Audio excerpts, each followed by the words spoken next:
Carlos Reni y Radio Internauta presentan Entrevista. Amigas y amigos televidentes del mundo, estamos a través de radiointernauta.com y de nuestra cuenta de YouTube, de nuestras redes sociales, de Radio Internauta y este servidor, Carlos Reni.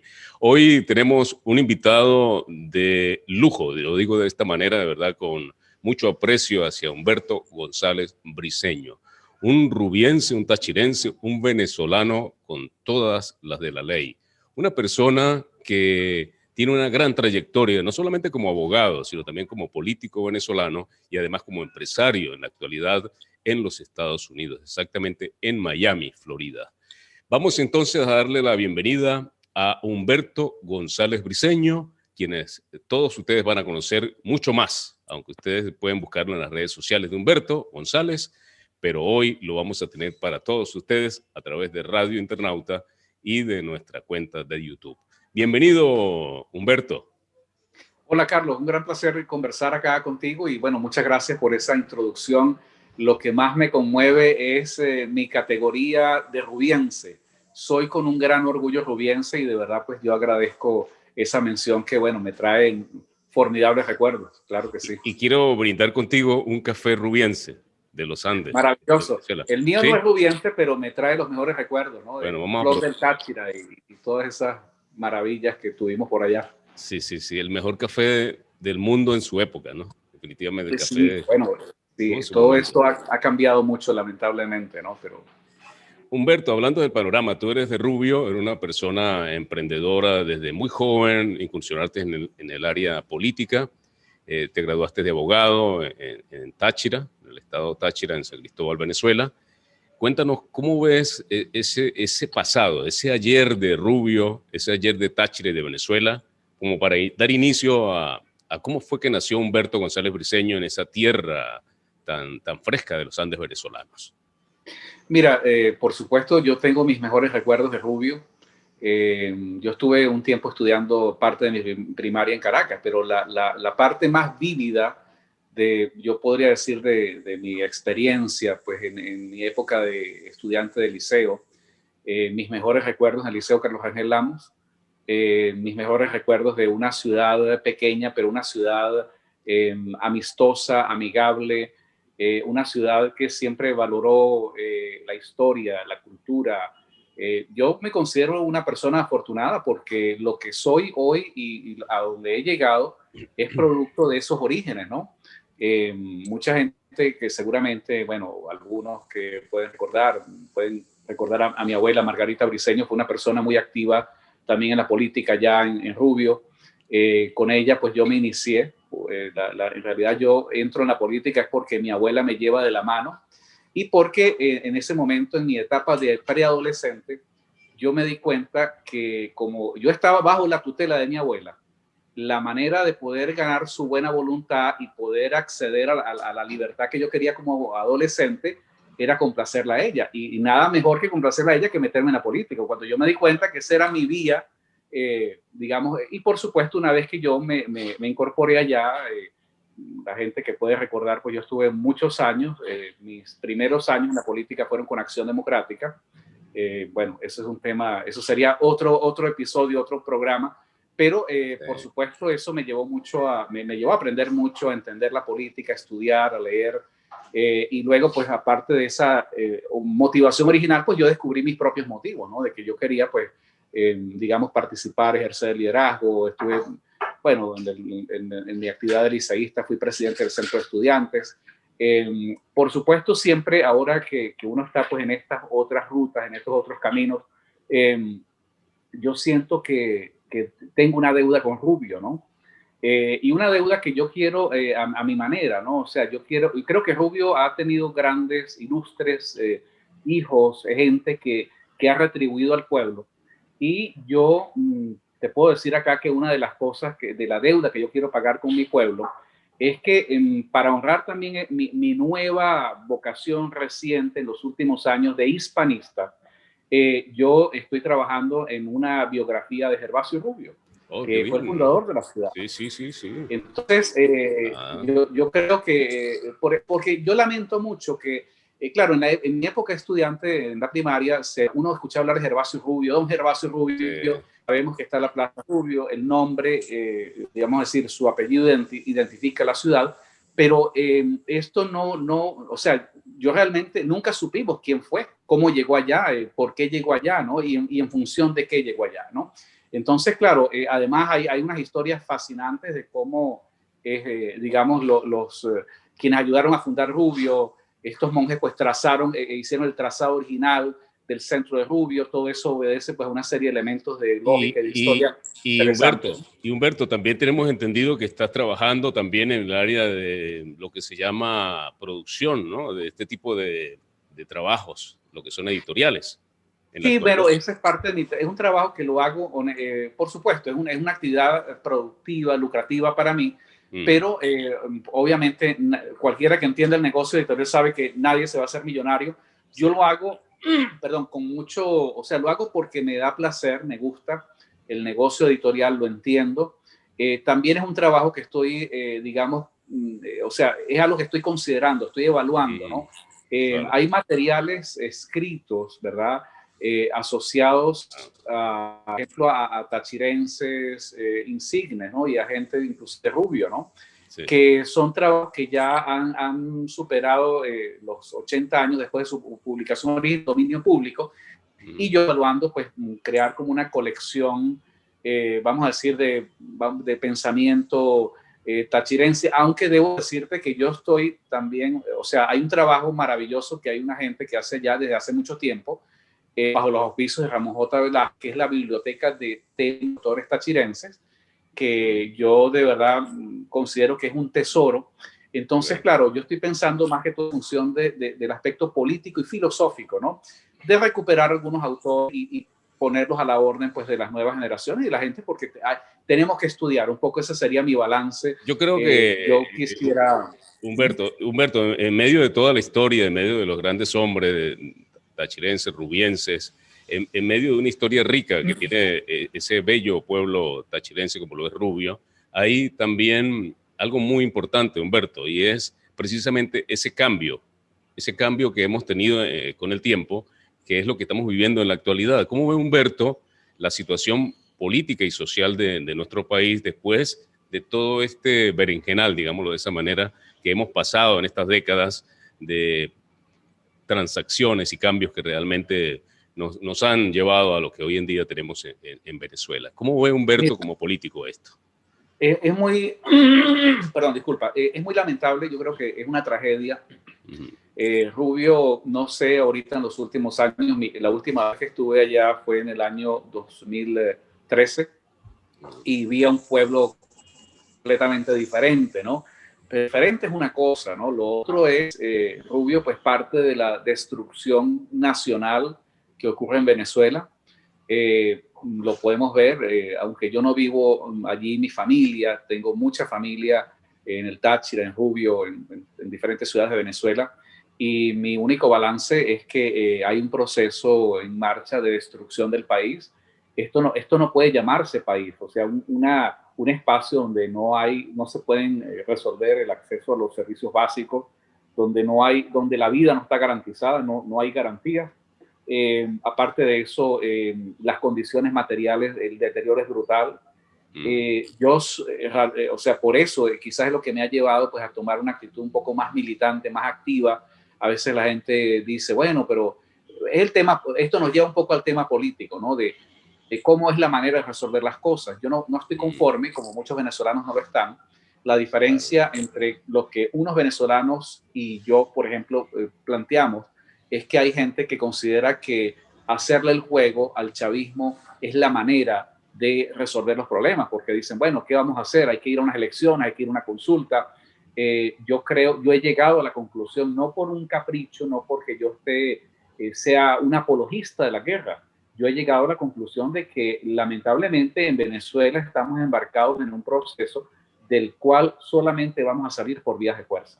Yo sé que esto, aparte de tu audiencia, le puede sonar un poco chocante, ¿no? El tema es chocante, pero es un reconocimiento a la gravedad de lo que se está viviendo. O sea, se agotan todas las posibilidades. No hay una manera, digamos, estamos en la barbarie. O sea, el chavismo significó para Venezuela la barbarie y la destrucción. Ahora, Humberto, sabemos muy bien de la situación que vive actual en nuestro país, sabemos las vertientes, digámoslo, de opiniones generales y de cómo se ha abierto la oposición a este tipo de situación que estamos viviendo en Venezuela, pero Humberto González Briceño ha tomado, digamos, lo que el camino diferente al que muchos han tomado en la actualidad. ¿Cómo ve Humberto la situación tanto de la oposición como del mismo gobierno dictatorial que vivimos en la actualidad? Mira, esa oposición a la que tú haces referencia es lo que yo califico, es una falsa oposición.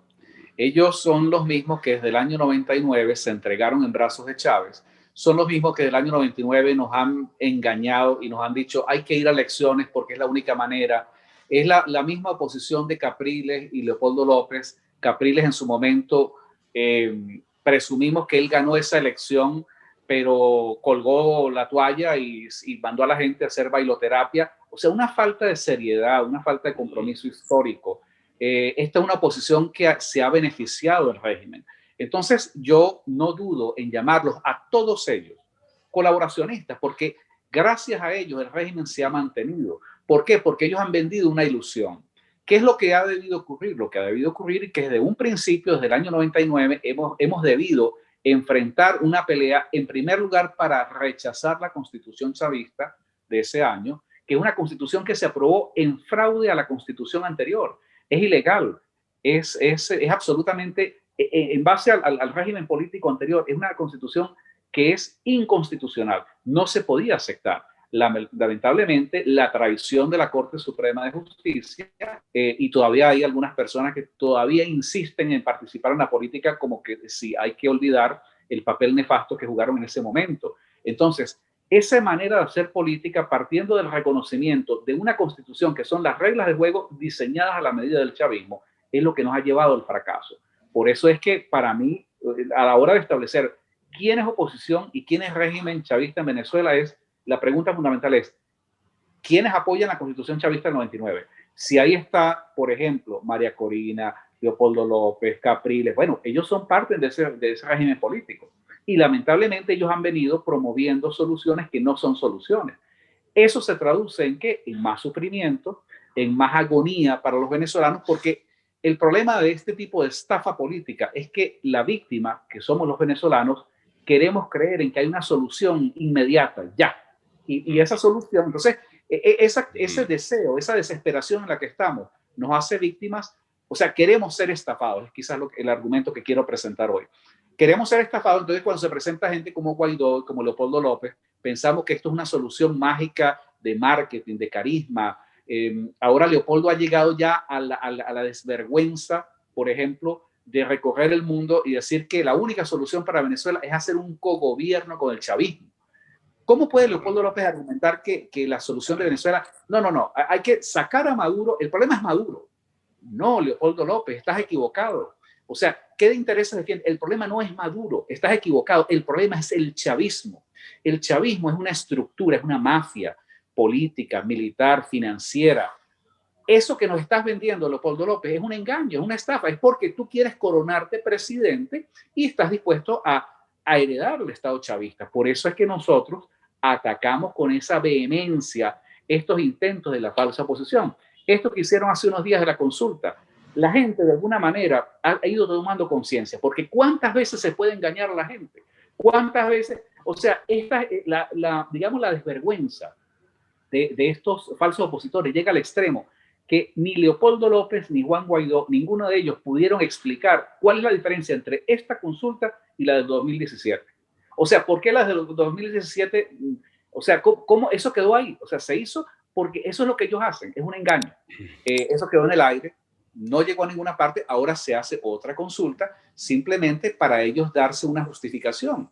Entonces, bueno, hay otras cosas más de fondo, ¿no? Concretas, o sea, no vamos a pensar que ellos son ingenuos, que ellos son digamos, personas que ellos entienden la política. Ellos llegaron a la conclusión de que es muy difícil salir del chavismo por esta vía, y la única manera para ellos seguir activos en la política es acoplarse, aparearse al chavismo. Ahora, Humberto, háblanos también del movimiento en el cual tú estás incluido allí en tu lucha política. Háblanos un poco de Franceschi, háblanos un poco de la visión que están viendo Humberto González Briceño y Franceschi para el futuro de Venezuela, para decir, bueno, aquí está una carta, aquí está una oportunidad, una forma de poder solucionar este problema que tenemos en Venezuela. Sí, en los últimos años yo me he asociado, vamos a decir políticamente, me he identificado con los planteamientos que públicamente ha sostenido Alberto Franceschi. Es una vinculación que a mí particularmente no tengo nada que avergonzarme, me enorgullece. Alberto Franceschi es quizás uno de los muy pocos venezolanos que desde el primer momento él se enfrentó al chavismo. ¿Okay? Entonces, ¿quién es Alberto Franceschi? Bueno, mucha gente recuerda que él fue el jefe de la campaña de Salas Romer, pero entonces lo que alguna gente parece querer olvidar es que Alberto Franceschi fue además miembro de la Asamblea Constituyente esa chavista que creó ese engendro de constitución, y fue uno de los pocos venezolanos que desde el primer momento rechazó esa constitución. Él no firmó esa constitución chavista. Él la ha enfrentado desde el día número 1. Y desde el primer día, Alberto Franceschi ha venido planteando que por la manera como el chavismo asaltó el poder, ¿qué quiere decir esto? Que estamos hablando de un poder, el chavismo, que no tiene contrapeso. Ellos controlan el Poder Judicial, el Congreso, las Fuerzas Armadas, una garantía que en teoría podría ser una garantía, digamos, de equilibrio democrático entre ellas. Bueno, el chavismo tiene todo. Entonces, Franceschi viene planteando desde el principio que la única manera de confrontar es romper con esa constitución y buscar la votación. Se pensó que posiblemente, pues, con una, digamos, digamos, facción interna de las Fuerzas Armadas, una fractura militar, podía llevar a eso. Lamentablemente, el chavismo corrompió las Fuerzas Armadas, y los que no fueron sujetos de esa corrupción han sido literalmente aniquilados físicamente, reducidos por vía de tortura, reducidos por vía de asesinato. Entonces, Franceschi ha sostenido una línea política en los últimos 20 años que ha sido prácticamente invariable. Hay que confrontar con el chavismo, no se puede negociar, no se puede ir a elecciones.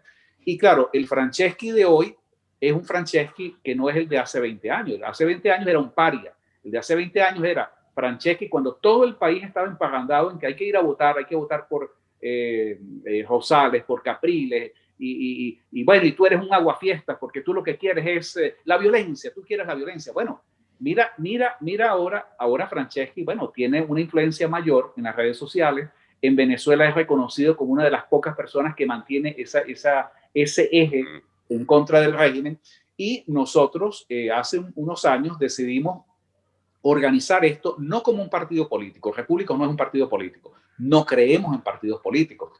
Esto también podría ser motivo para otro programa, porque hay mucho que discutir sobre esto. Nosotros pensamos que Venezuela está destruida, ¿verdad? Y que este proceso de desmantelamiento nos debe obligar a replantear la reconstrucción de Venezuela como república.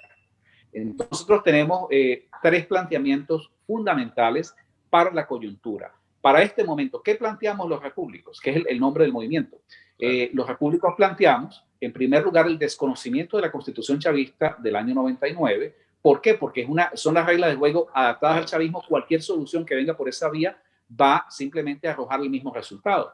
En segundo lugar, nosotros proponemos una ruptura, no una transición, ruptura con el régimen chavista. Esto quiere decir, no puede haber negociaciones, Leopoldo López, no puede haber maneras de darle perdón a la gente que ha destruido al país. Ruptura quiere decir que hay que destruir lo que son las mafias políticas, financieras, militares en las cuales se sostiene el chavismo. Y en tercer lugar, proponemos para la coyuntura una salida por vías de fuerza que pueda conducir de manera temporal, transitoria, a un gobierno de facto. ¿Qué es un gobierno de facto? Ahora que hablas de la destrucción y de la actitud política que tomó, por supuesto, Trump en su momento. Y ahora, ¿cómo ves la situación de Biden, ¿no? Porque sin duda alguna que Donald Trump creó también expectativas junto a Guaidó de una posible intervención militar estadounidense para solucionar este problema político que tiene nuestro país. Cuéntanos, ¿cómo viste tú esa situación de Trump y la situación hoy en día de Biden, ¿no? Que es el nuevo gobernante estadounidense? Totalmente. Claro, y solamente para redondear la idea anterior, Carlos, y responder tu pregunta, lo que decía, el gobierno de facto es un gobierno, digamos, que por vías de fuerza, por vías de hecho, se instala en Venezuela y que de manera transitoria impone la ley y el orden, construir el país, y que ese proceso nos lleva a la refundación de una república de estados, no de partidos políticos, donde haya separación de poderes y donde realmente sea la gente la que tenga la voz cantante. Lo que tú me preguntas, esto que se está viviendo ahorita con Biden, Trump, es muy curioso, ¿no? Que la suerte de Guaidó cambió cuando Trump le levantó la mano. Sin embargo, Guaidó, Leopoldo López, su grupo, ellos han sido muy habilidosos, son unos estafadores, ellos han sido muy habilidosos a la hora de venderse ante los Estados Unidos como los que son, digamos, los que pueden eventualmente articular una alternativa para Venezuela. Lo cierto es que Guaidó y Leopoldo López tienen vínculos, por cierto, no con Trump. Ellos fueron muy cuidadosos de no apoyar públicamente a Trump, pero toda su gente, todos los equipos, todos los operadores y la gente que tienen ellos apoyaron públicamente a Biden. Esto un poco para significar, y lamentablemente, pues también es importante en el análisis entender que la posición de Trump frente a Venezuela no es la misma que tienen algunos de sus funcionarios. Esto, que es una aparente contradicción, se explica por el hecho de que a Trump le tocó que gobernar con gente de lo que llamamos el Estado profundo. ¿Qué es el Estado profundo? Es esa burocracia que tiene 30, 40 años anquilosada en la administración del gobierno norteamericano, que genera sus propias maneras de entender la política. A esta burocracia pertenece Elliot Abrams, Story, Cossack, el mismo Pompeo, que comienzan a hacer de esas tesis negociadoras de voluntad popular, de que, bueno, hay que aplicar unas sanciones y esas sanciones deben conducir a un proceso de negociación. Esa negociación va a condiciones electorales y unas elecciones donde supuestamente ellos creen que bueno, pues Leopoldo podría ganar y ser coronado como presidente. Pero esa no es la posición de Trump. Trump entiende la gravedad que hay en Venezuela y eso parte por el reconocimiento de que si esa ruta hipotética que ellos plantean como solución, si esto fuese viable, el resultado va a ser ir a unas elecciones donde el chavismo vuelve a ganar y donde volvemos otra vez al punto cero. Entonces, Trump no está de acuerdo con eso. Trump está más en la línea dura, que sería la intervención militar. Razones sobran, las vinculaciones del régimen chavista con el narcotráfico, las vinculaciones del régimen chavista con Irán. El chavismo quiere que Venezuela Al-Qaeda también, incluso Al-Qaeda. Las vinculaciones con Al-Qaeda, con Hezbollah, pero además hay avances entre las relaciones del régimen chavista y los iraníes para utilizar a Venezuela como una base digamos, antimisilística en contra de los Estados Unidos. Entonces, todos estos elementos Estados Unidos los conoce, no son secretos. Lo que ha faltado es la decisión y la voluntad política de intervenir de manera quirúrgica para desplazar a esta gente, a esta cúpula, y producir ese cambio por vías de fuerza. Claro, esto no es lo que quiere Leopoldo y lo que quiere Juan Guaidó. Ellos por eso ahora están abrigando la esperanza de que finalmente el 20 de enero se juramente Biden. Yo creo que este es un proceso más complejo. Yo te voy a decir, te adelanto mi opinión, yo creo que todavía que la fecha, esto que ocurrió el 14 de diciembre, es un evento en el largo proceso de juramentar al presidente de los Estados Unidos. Estamos frente a una elección que ha sido cuestionada, no por capricho de Trump, sino con pruebas. Hay más de 2,000 declaraciones juradas de personas que certifican cómo se armó el fraude. Hay más de 6,000 piezas de evidencia que en algún momento los jueces van a tener que decidir. Pero además hay otros elementos que se han ido agregando.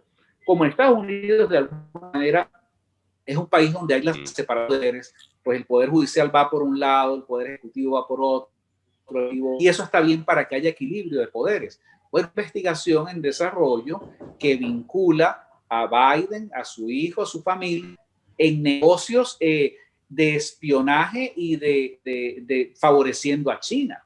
Entonces, yo estuve hace unos días, mandé un tweet, un poco, yo no voy a especular sobre esto, pero hay elementos y hay reportajes que se han hecho, se preguntan por qué pasaría si estamos en un 20 de enero y resulta que para el 20 de enero el gran jurado le ha hecho acusación a Biden, por ejemplo, por traición a la patria y por espionaje, lo cual no estoy diciendo una locura. Hay que ver, tú pones Biden en Google y pones Biden China y vas a ver toda una cantidad de elementos que o bien las autoridades en Estados Unidos se hacen de la vista gorda y no se pronuncian, o entran en acción y vamos a ver una situación bien complicada, ¿no? Ahora, Humberto, hay una situación, ya que tocaste el tema de la vinculación del gobierno al narcotráfico, el hecho del cartel de los soles, tanto de que se ha hablado de esto, de 30 millones de dólares por la cabeza de Maduro, por Diosdado Cabello.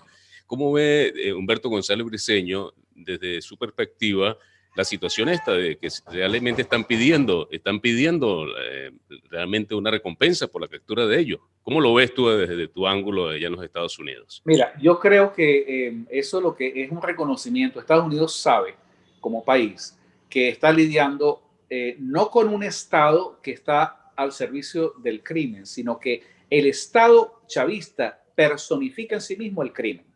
Entonces, este es un Estado que fomenta, me refiero al régimen chavista, ellos fomentan cualquier cantidad de alianzas con grupos como terroristas, como el Hezbollah, con la FARC colombiana, reparte el país entre diferentes pandillas y grupos de pranes que hay. Ellos con el argumento, ¿verdad? Con la excusa de que hay unas sanciones y entonces que el gobierno necesita dinero para operar, bueno, ellos se han dedicado a lavar dólares y a traficar con droga. El cartel de los soles antes era algo localizado, ahora ha sido prácticamente, son las Fuerzas Armadas, ¿verdad? En todas sus estructuras embarcadas en el negocio del narcotráfico.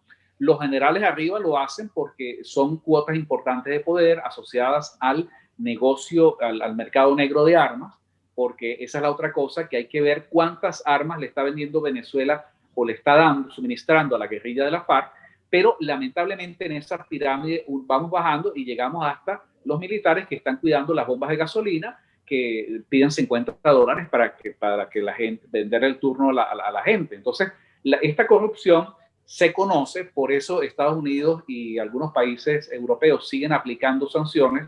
El problema de estas sanciones es que buscan algo que no es, o sea, están en la lógica de pensar de que, bueno, vamos a presionar y el chavismo lo vamos a obligar a que negocie.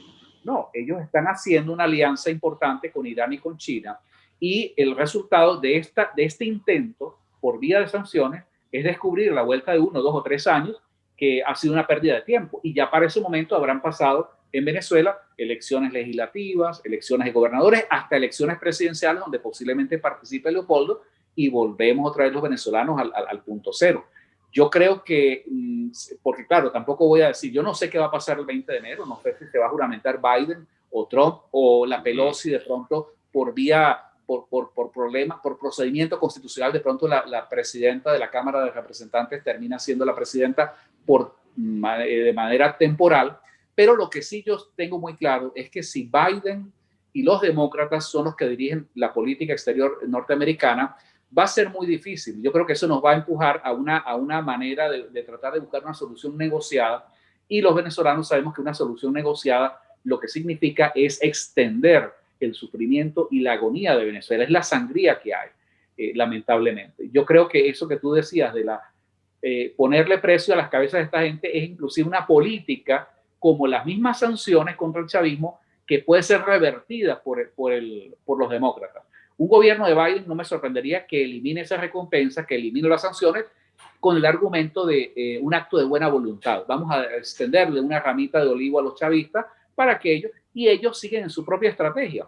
¿Cuál es la estrategia del chavismo? Que es una pregunta pertinente. ¿Por qué ellos se mantienen en el poder? Están reeditando la estrategia cubana para mantenerse en el poder, que es ir reciclando procesos, y entonces siempre hay una expectativa de una negociación, una expectativa de un evento, y se nos pasa el tiempo. En un momento se nos han acumulado 2 décadas en Venezuela, y por esa vía, bueno, llegaremos a 2, 3 décadas más, hasta que haya el convencimiento de que, como el caso de Cuba, ¿cómo salir del régimen cubano de otra manera que no sea por una confrontación como comienza a ocurrir ahora?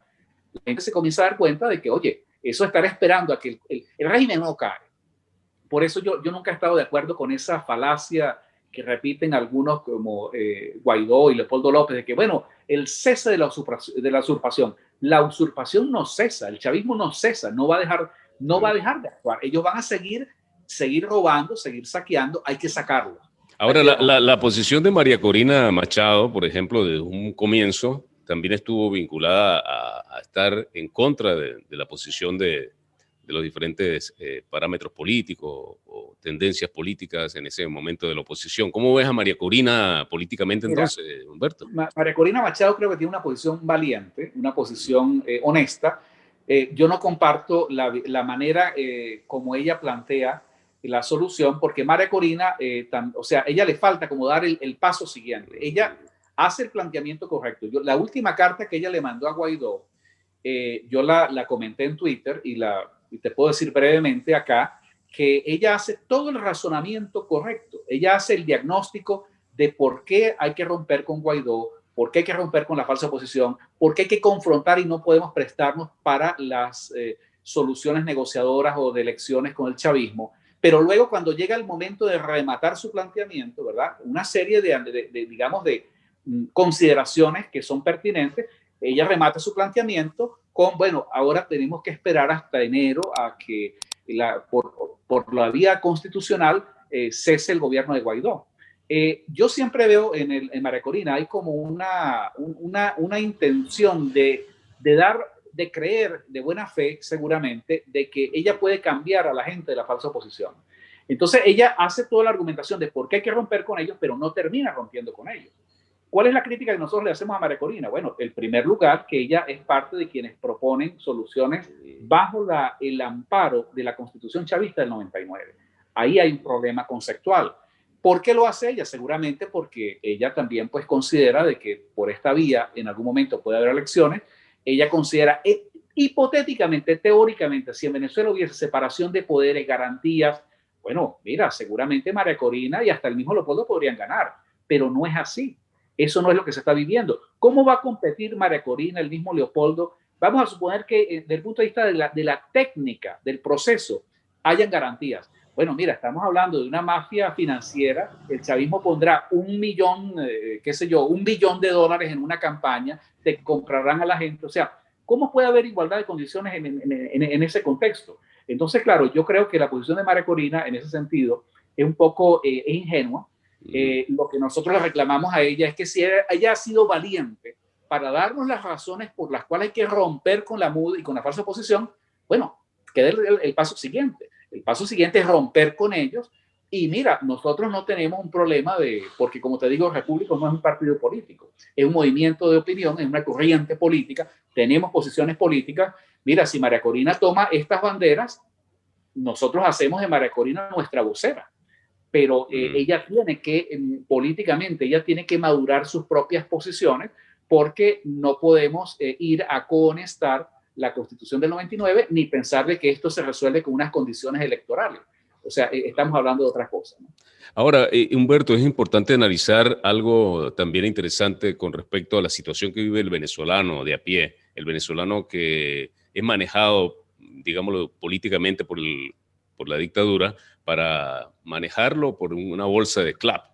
¿Cómo ves tú como venezolano esta situación que está viviendo nuestro país, el de a pie, el que va caminando por allí? Es una pregunta importantísima porque el juego en el que estamos metidos es perverso, ¿ok? Yo hablo casi todos los días con esos venezolanos de a pie porque son parte de mi familia. Yo tengo familia y tengo miembros de mi familia que me dicen, bueno, pero ¿cómo? O sea, tú estás por allá y nosotros que estamos acá, oye, o sea, el problema es que cuando hay la negación vamos a decir, tú comienzas por decir, bueno, mira, aquí no se garantiza ni la vida, ni la comida, ni la subsistencia. Entonces, cualquier migaja que te lanzan, tú la comparas con la nada. Entonces, si ellos te tiran algo y tú dices, no tenía nada y ahora tengo una caja de clap, oye, bueno, no, o sea, por lo menos, ¿verdad? Y yo entiendo, o sea, la lógica, pero desde el punto de vista del planteamiento político en general, yo, por ejemplo, critico, y tu pregunta me da un buen motivo para poder explicar. Yo critico esas posiciones gremialistas, ¿no? De sindicatos y de los profesores, los mismos médicos, que bueno, vamos a hacer una protesta para reclamarle al gobierno de Maduro que no nos pagó el bono. Vamos a reclamar al gobierno de Maduro que no nos dio el aumento, pero por Dios, hay que organizar la protesta para tumbar al gobierno. Porque si tú tumbas al gobierno, ¿verdad? Tú vas a tener no un salario, vas a tener una vida digna. Pero este juego perverso, macabro, ¿no? De llevar a la gente a arrodillarse, a que se conforme con unas migajas. Y la desgracia más grande es que tenemos a Guaidó y a Leopoldo López jugando en la misma lógica. Entonces Guaidó dice, bueno, le vamos a dar nosotros, Maduro no les dio el bono de 50, nosotros le vamos a dar un bono de $100. ¿Cómo resuelves dándole un bono de $100 a la gente el problema fundamental de Venezuela, que es expulsar a patadas al chavismo? O sea, pero claro, entonces, ¿por qué cuando tú me dices el venezolano de a pie puede tener otra percepción? El venezolano de a pie te puede responder, bueno, Carlos, es que mira, yo no tengo nada y tengo que vivir. O sea, el argumento de tener que resolver los temas de la subsistencia, de la supervivencia, el día a día, es lo que lleva a alguna gente a quedarse prácticamente en una posición de decir, mira, ¿qué es lo que hay que hacer? Elecciones, consulta, lo que sea, ¿no? Es un tema complejo porque, mira, no hay pueblo en la tierra, o sea, hay que organizarse para luchar. Tiene que haber una insurrección, una lucha insurreccional para poder salir del chavismo. Y eso nos tomará el tiempo que haya que tomar, el tiempo que la gente misma, el venezolano de a pie, del que tú me estás hablando, tome conciencia de que el chavismo pueden ser más o menos organizados, ponle tú unas 200.000, 300.000 personas en toda Venezuela. Y si les incluye los militares, 500.000. Pero el resto de los venezolanos somos la mayoría.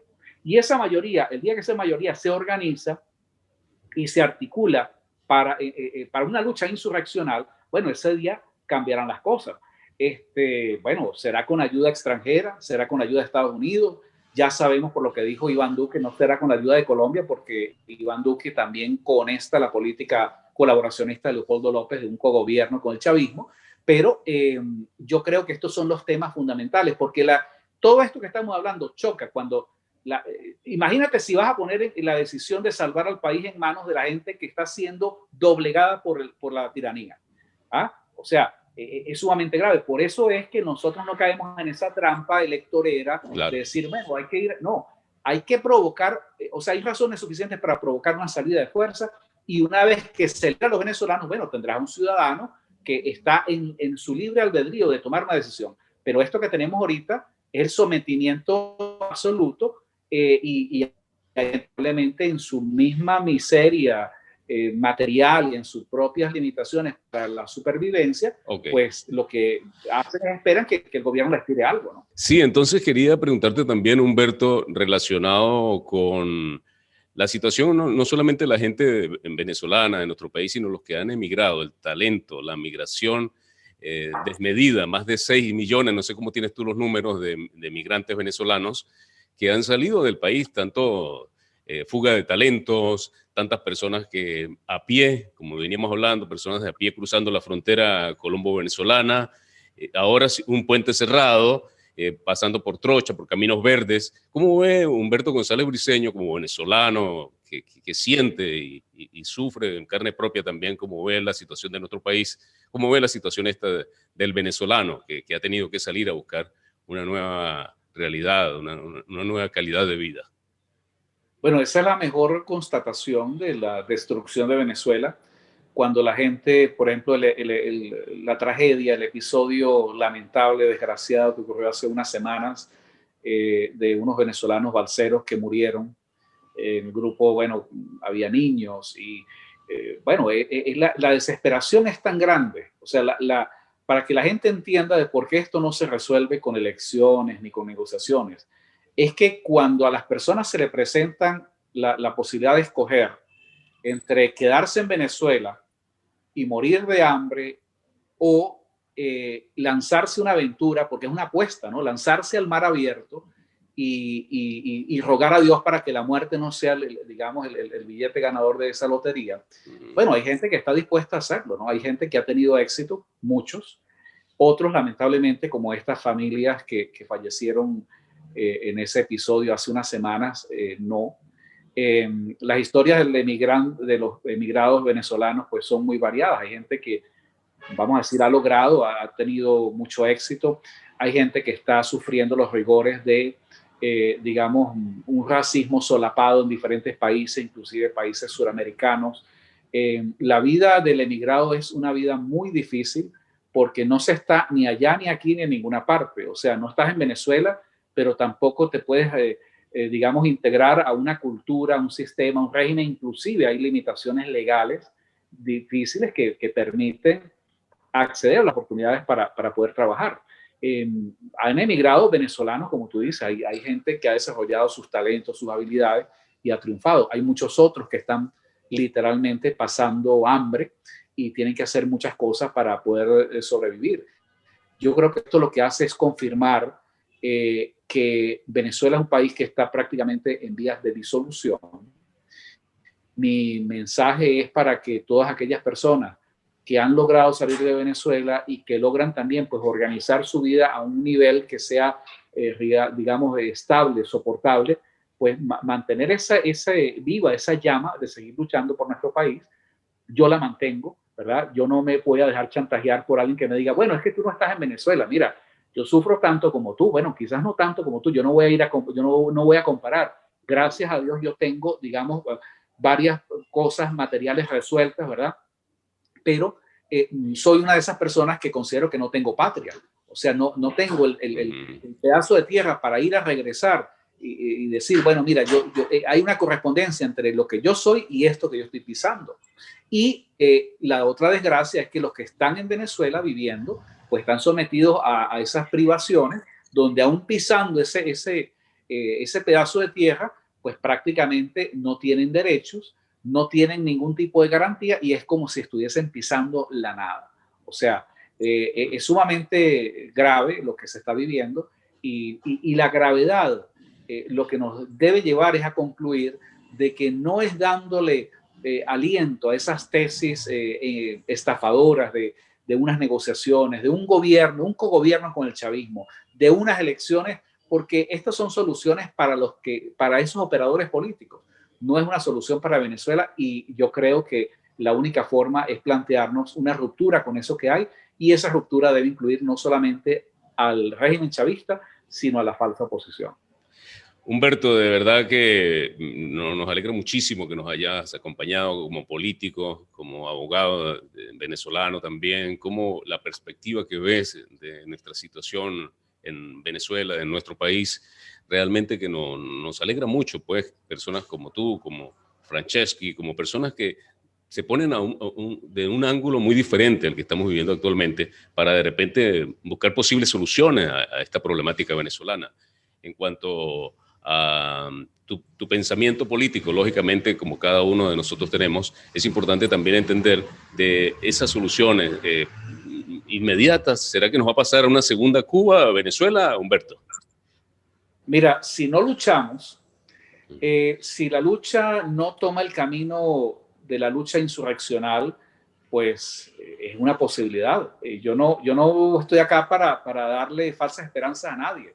Esto no, mira, Venezuela, esto no depende de una solución milagrosa, esto no depende del carisma de María Corina, de Leopoldo, de Guaidó, esto no depende, esto es el ser venezolano, los millones de venezolanos que estamos fuera y dentro de Venezuela, tenemos que articularnos y organizarnos para derrocar al régimen chavista. Y eso comienza por romper con la gente que colabora con ellos para el sostenimiento de esa narcotiranía. Entonces, si nosotros no logramos eso, esa articulación, bueno, Cuba es una posibilidad. De hecho, los chavistas están utilizando en Venezuela esos métodos para mantenerse en el poder. Para ellos, un día más en el poder es victoria. Entonces siempre ellos buscan una manera, y quienes me escuchan pueden tomarse la molestia de revisar. Desde el año 99 siempre hay una historia asociada a unas negociaciones con el Centro Carter, a unas negociaciones asociadas con César Gaviria, a otras negociaciones asociadas con diferentes tipos de mediadores, y siempre hay alguna manera donde el chavismo se las ingenia para embaucar, y esta falsa oposición pues con mucho gusto lo hace, y entonces siempre hay un argumento como para decir, no, ahora sí lo vamos a lograr. Y la última es esto que estamos viendo, que es la desvergüenza total de Leopoldo López, de decir de que él está dispuesto a gobernar con los chavistas, ¿no? O sea, él lo que le importa es él, ¿no? Sí, Entonces, mira, yo creo que los venezolanos tomamos conciencia de que solamente madurando políticamente, organizándonos en esa lucha insurreccional, es la única forma como vamos a recuperar el país. De lo contrario, tú dices que si es el camino de Cuba, no, yo lo veo peor que Cuba. En Cuba por lo menos hay un Estado que opera y hay un orden. Yo no veo en Cuba lo que veo en Venezuela. Yo no veo en Cuba, o sea, el desastre que hay, que es la negación de todo. Entonces, por eso es que no es que yo haga un tremendismo o que yo quiera ser sensacionalista. Cuando yo digo que Venezuela está en vías de destrucción, es porque está en vías de destrucción, es porque no hay separación de poderes, porque no hay garantías, no hay justicia, no hay nada. Ahí lo que hay es supervivencia hasta que no saquemos y no derroquemos a la tiranía del narcochavista. Entonces, en ese sentido, yo diría que seríamos peor, porque vamos a terminar prácticamente con nada. Vamos a terminar entonces como un protectorado dependiendo de la buena voluntad de Colombia y de Brasil, que algún día tendrán que entender que habrá que meterse y no habrá ninguna fuerza que lo impida, porque estaremos agradecidos los venezolanos de que alguien venga acá a poner orden, o Estados Unidos o el que sea. Y eso sería una desgracia, de verdad. Sí, definitivamente. Bueno, es lamentable, ¿no? Después de Venezuela ser un país que estaba en vías de desarrollo, que pintaba ser uno de los países realmente en orden mundial, por allá por la década de los 60, 70, 50, Venezuela pintaba, ¿verdad?, como un gran país desarrollado en Sudamérica. Y hoy, lamentablemente, sabemos en la posición que nos conseguimos ahora los venezolanos. Y Carlos, yo quiero también, quiero matizar también mi argumento. No es para que la gente diga, bueno, entonces todo está perdido. No, todo no está perdido. Podemos hacer mucho, podemos hacer. Hay que romper con la falsa oposición. Tenemos que, si la gente me pregunta, bueno, hay que luchar, pero ¿sabes qué? Parte de la lucha significa, vamos a estudiar la historia, vamos a tratar de entender la política, porque nos han cobiado, nos han mentido, nos han estafado por nuestra propia ignorancia. Entonces, yo creo que sí hay futuro, sí hay futuro. Venezuela es una causa que justifica hacer todo el esfuerzo que sea necesario. Y yo te digo, salvar a Venezuela, literalmente, destrucción en la que la lleva el chavismo y la falsa oposición, es una empresa inmensa, gigantesca, que solamente intentarlo, yo diría, ya eso es victoria. Entonces sí hay esperanza y yo sí creo que hay futuro. Sí, definitivamente cuando los pueblos olvidan su historia, pues tienden a repetirla. Se dice mucho de esto también. Definitivamente, Humberto. Repetir la historia. Así es. Sí. Y hay que, además, está el problema de que se falsifica la historia.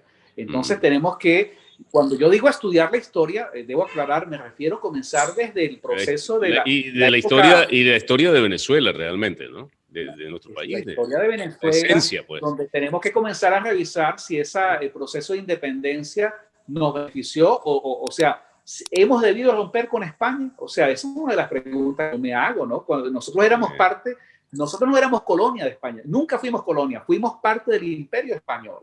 Entonces heredamos sus instituciones, heredamos ese estatus político. Es necesario. ¿Por qué? Porque de ahí comienzan definiciones fundamentales. Sí, no porque nadie está planteando a regresar a un imperio español que ya no existe, ¿verdad?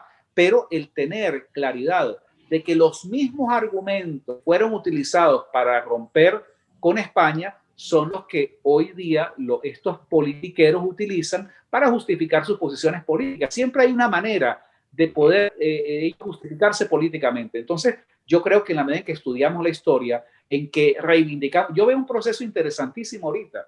Yo no voy a decir que es que aquí no hay santos, ¿verdad? Esto es la historia, es como es. Pero veo un proceso interesante de reivindicación de las figuras de Juan Vicente Gómez, de Marcos Pérez Jiménez.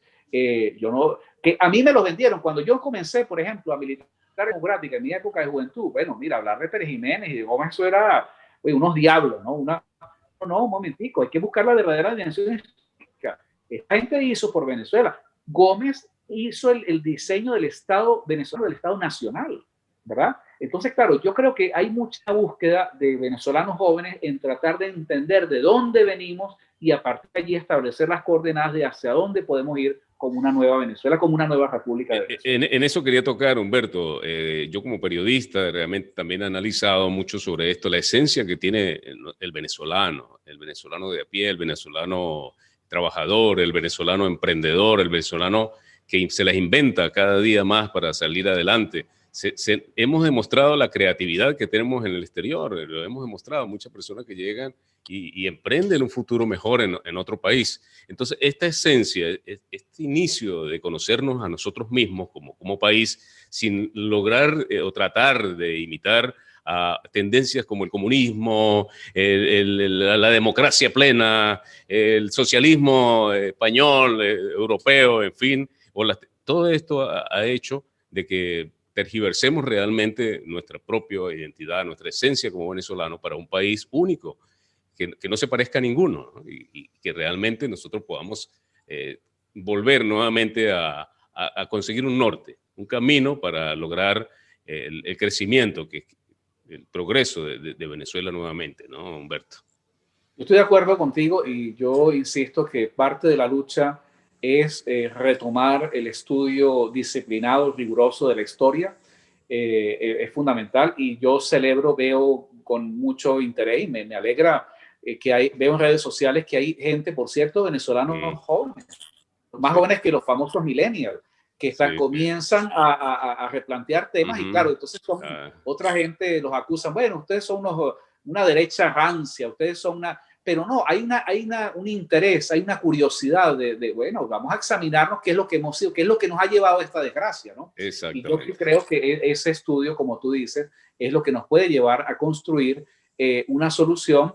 Vamos a decir, bueno, no es que nos vamos a aislar de lo que son las ideas filosóficas universales, pero sí yo creo que es importante que nosotros vamos a valorar los elementos que nos han llevado a esto, qué es lo que nos define como nación venezolana y sobre qué nuevas bases podemos reconstruir esta república. Y yo creo que eso parte por esa reflexión desde el punto de vista.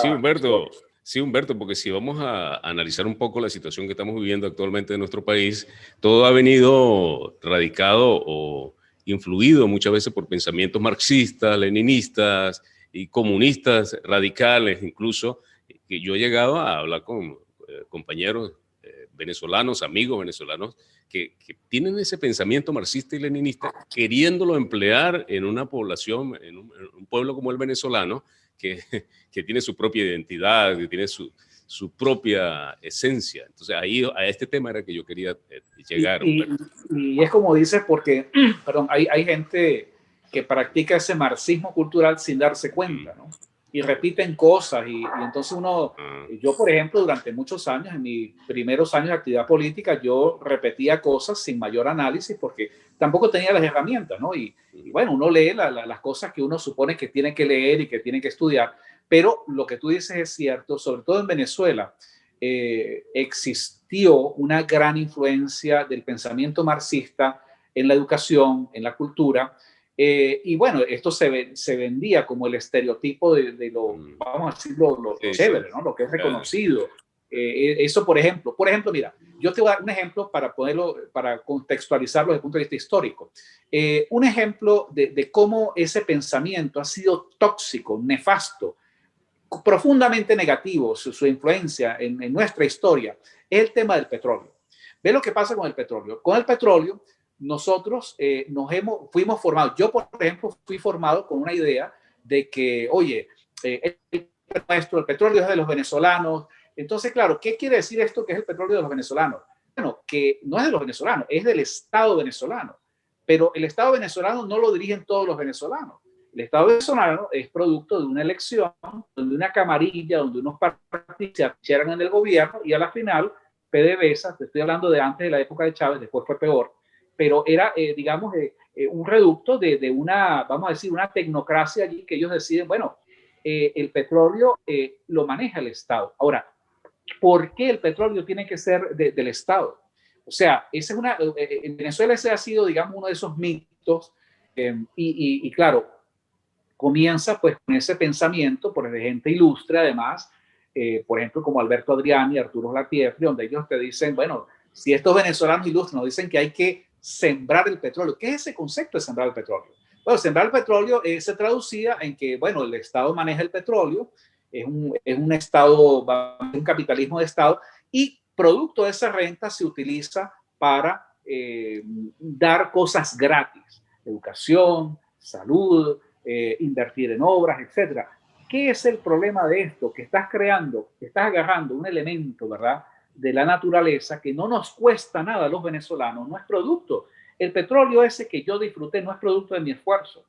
Entonces, eso se convierte en un factor distorsionador de la sociedad, de la cultura, de la economía, donde tenemos un país que dice, bueno, yo me merezco, como yo tengo la suerte yo estoy aquí parado en una montaña de petróleo, de riqueza, yo me merezco un montón de cosas gratis. Entonces, esa cultura del sentido del venezolano, decir, bueno, yo me merezco esto, yo tengo derecho a educación gratuita, a salud. Bueno, esto degenera en un estado donde con el chavismo llegó ya a donde no se podía llegar más, que es el 90% de la actividad productiva depende es del gobierno, del Estado. Y como el petróleo no te cuesta nada a nadie, lo que hay que meter la mano debajo de la tierra, sacarlo y convertirlo en dólares, bueno, tenemos un Estado corrupto, hipercorrupto, donde prácticamente todos quieren tener el control del Estado porque es tener el control de ese botín. Es un mito. ¿Por qué el petróleo no puede? O sea, el petróleo, por ejemplo, yo creo, nosotros como movimiento planteamos que la industria petrolera hay que privatizarla de frente. ¿Cómo es? Claro, privatizarla, ¿qué quiere decir? No es que se la vamos a entregar. Mira, si viene un consorcio internacional, maravilloso. Si es un consorcio de venezolanos prósperos que prosperaron cuando emigraron y regresan a Venezuela con dinero, al desarrollar la industria petrolera privada, maravilloso. Pero, oye, a ver, o sea, esos son los mitos que yo digo, cuando hay que estudiar la historia, hay que comenzar a romper con esos mitos. Eso de que de un Estado paternalista, no, vamos a construir una sociedad productiva donde todos aportamos y todos nos beneficiamos. Y donde el petróleo es un factor más, no es el factor, como ha sido en la historia de Venezuela, sino uno más de los factores que contribuyen a la construcción de ese gran país. Pero no es eso de concepto, esa falacia que nos han mentido, nos han dicho de que, bueno, es que como tenemos petróleo, bueno, todo es gratis. Con el Chamo llegó prácticamente a la N potencia, porque es simplemente para ellos, ¿no? Para la gente que está asociada con ellos, los que reciben los beneficios, ¿no? Y eso crea una perversión que es inaceptable. Bueno, Humberto, se nos ha agotado el tiempo, ya prácticamente se nos ha cumplido el horario de este programa entrevista con Humberto González Briceño. Humberto, muchas gracias. Finalmente, ¿qué nos quieres decir para despedida del programa? Y, mira, pues, Carlos, muchas gracias. Gracias a ti. De verdad, he disfrutado mucho esta hora de conversación contigo, porque, bueno, me permites la oportunidad de poder comentar temas que además son cosas que uno quiere decir, que uno quiere comunicar. Me das además la oportunidad de reconectarme, por lo menos por la vía de esta conversación, con mis raíces, Rubio, el Táchira, por supuesto, mi país, Venezuela. Y mi mensaje final es reiterar que yo creo que sí es importante la lucha por la supervivencia, pero tenemos que hacer un esfuerzo. Y yo sé que es un esfuerzo, es un sacrificio, más que un esfuerzo, por tratar de estudiar con rigor y con disciplina la historia de Venezuela para poder entender y establecer pues las nuevas coordenadas de lo que debe ser esa nueva nación venezolana. Gracias, Humberto, por haber estado con nosotros. Y bueno, y finalmente algún día esperamos verlo en Rubio nuevamente, en cualquier momento, en San Cristóbal, caminando libremente. ¿Cómo ves a Venezuela? ¿Cómo dibuja Venezuela? ¿Cómo la ves en un futuro, Humberto González Briceño, a Venezuela, mira, a Rubio, a su pueblo? Yo veo a una ciudad de Rubio que no es caótica, que es organizada, donde hay comunidades organizadas, donde hay servicios, donde hay respeto, ese Rubio que yo conocí, donde el honor, la familia, la tradición son valores en una sociedad. Yo imagino a una San Cristóbal diferente, no una San Cristóbal destruida en el caos, en la barbarie. Imagino a una Venezuela donde se respeten los derechos de las personas, donde se respete la propiedad privada, donde se respete el derecho de los no nacidos, donde haya oportunidades para todos para trabajar y para producir y para formarnos y para educarnos. Yo imagino un país que no dependa de los partidos políticos, y esto no quiere decir que hay que abolir los partidos, sino un país que dependa del esfuerzo y del trabajo de sus ciudadanos. Tenemos que ir a una república de ciudadanos libres, y yo creo que nosotros podemos ser constructores de riqueza y constructores de esa nación. Pienso que es un empeño grande y, como yo siempre digo, el intento, ya solamente intentarlo es victoria. Amén. Vamos a pedirle a nuestro Señor, vamos a decirlo de esa manera, a Dios que nos dé la realidad esta que todos queremos, que todos nos vemos influidos también en querer poder seguir luchando por una mejor Venezuela, por la Venezuela que todos esperamos que venga nuevamente por su fuero, pues, por lo que realmente nos merecemos los venezolanos. Y antes de irme, pues Humberto, debemos aclarar algo que yo siempre he dicho, que los venezolanos recibimos a los colombianos, recibimos a peruanos, recibimos a ecuatorianos, recibimos a argentinos, italianos, europeos, estadounidenses, incluso Rubio también fue cuna también de estadounidenses, ¿te acuerdas? ¿Verdad? Ahí llegaron muchos americanos, estadounidenses. La Academia Christensen. La Academia Christensen, exactamente. Entonces, Venezuela ha sido un país realmente de una bondad para recibir a todos sus visitantes. Esperamos que también en otros países, pues, también nos reciban igual, ¿no? Ojalá que sin discriminaciones, como nosotros también tuvimos la oportunidad de recibir a tantas personas de otros países. Humberto, ¿qué nos puedes decir de este caso también? Un puntito que digas ahí. Sí, totalmente. O sea, que el marco del respeto y, por supuesto, es una tragedia.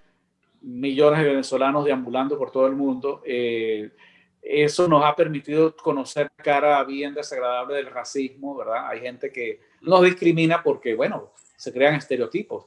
Yo recuerdo, y no sé si tú lo recuerdas, yo recuerdo que cuando vivíamos en esa Venezuela de la bonanza, pues esto es la realidad. O sea, la realidad a veces es desagradable, pero mira, en la Venezuela de la bonanza, cuando estaba pequeño, veíamos a los colombianos y a los peruanos, oye, esta gente que nos viene aquí a molestar, que eran, además los veíamos como oye, gente que nos viene, ¿no? Y claro, con el tiempo uno va madurando y entiende, oye, esto es gente que, bueno, los portugueses, los italianos, uno decía, bueno, esta gente todo el tiempo está trabajando, uno los veía así como con cierta, no sé si desprecio, ¿no? Pero había un poquito allí, y yo soy autocrítico de eso, fui parte de eso, y cuando estaba pequeño, después madurando y entendiendo, oye, qué bien que tuvimos esas colonias de peruanos y de colombianos. Rubio, mira, las empanadas, el Café Prada, no sé, cerca sí, los electroautos de peruanos, por ejemplo, de ecuatorianos, excelentes mano de obra. Mira, gente, pero mira que yo, ahorita que estamos hablando de esto, es curioso que como que la crítica que uno le hacía, oye, esta gente todo el tiempo está trabajando, ¿no? Trabajando, ¿no? Oye, porque es que no, como uno lo tenía dado todo, ¿verdad? Eso es gente que vino a producir a Venezuela y seguramente ya regresaron a su país. Yo espero, yo sé que la mayoría de los venezolanos que somos gente de bien, gente de familia, quien ha emigrado es porque quiere algo mejor, es porque hay un respeto a los valores, a la familia, a la tradición. Yo creo que esos venezolanos van a llevar eso a donde vayan y que se les debe ver con respeto, porque además no es que uno quiera ir a Colombia, no es que vamos a invadir a Colombia, vamos a invadir a Perú. Estamos en esa desgracia por una situación temporal y porque esperamos pues regresar a nuestro país a vivir con dignidad, a vivir y a morir con dignidad. Y recordemos, Humberto y amigos televidentes, que muchos colombianos vinieron a Venezuela y Chávez, el chavismo les dio el documento venezolano, y muchos de ellos han retornado a Colombia también, en vista de la situación actual, y muchos de ellos se identifican como venezolanos y realmente son colombianos también, ¿no? Y son vistos como venezolanos. Algunos que realmente van a tener influencia, ¿no? en muchos colombianos, y que no ven esta situación del colombiano nacionalizado venezolano y que ha regresado a su país también, ¿no? A Colombia. Sí, y claro, todo eso se ha prestado para mucha corrupción. obviamente yo me refiero pues a los venezolanos que son venezolanos de verdad, pues los que nacimos en Venezuela y hoy por la desgracia que se está viviendo de estar sometidos al régimen chavista, pues hemos sido obligados a vivir en otro país que no es Venezuela. Muchas gracias, Humberto. Un aplauso. De verdad que gracias por estar con nosotros aquí en radiointernauta.com y de nuestro canal de YouTube, también de nuestras redes sociales y este programa Entrevista con Humberto González Briceño. Gracias, Humberto. Gracias, Carlos. Gracias a ti. Carlos Reni y Radio Internauta presentan Entrevista.